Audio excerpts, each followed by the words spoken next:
এই কাহিনী একজন অসাধারণ যোদ্ধার, যার কুংফু টেকনিক ছিল অস্বাভাবিক রকম ভালো।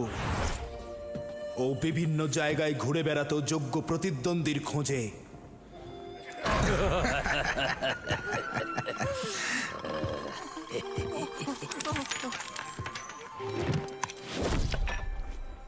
মনে হয় তুমি খেতে ভালোবাসো, তাহলে তোমার একবার আমার খুশি খাওয়া উচিত।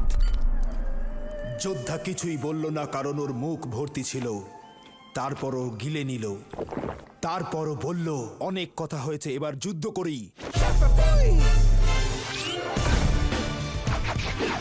তারপর ভয়ানক লড়াই হলো। ওর শত্রুরা ওর কুংফুর সামনে চোখে অন্ধকার দেখতে লাগলো।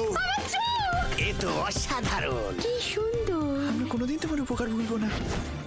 উপকারের জন্য কোনো মূল্য লাগবে না, আর সৌন্দর্যের জন্যও না।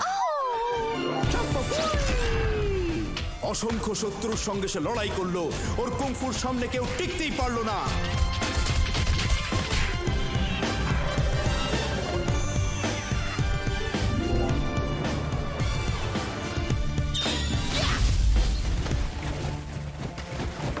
এর আগে কেউ একটা প্যান্ডাকে এত ভয় পায়নি আর ভালোবাসেনি। এমনকি চাইনার সব থেকে বীর যোদ্ধা যারা, সেই মহান পাঁচ, তারাও প্যান্ডার সামনে শ্রদ্ধায় মাথা নত করলো। আমাদের সঙ্গে থাকা উচিত। অবশ্যই, কিন্তু সঙ্গে থাকা পরে হবে। এখন তার সামনে শয়তান পাহাড়ের 10,000 শয়তান। কিন্তু সেখানে একটাই সমস্যা ছিল, আর তা হলো তাড়াতাড়ি উঠে পড়ো না।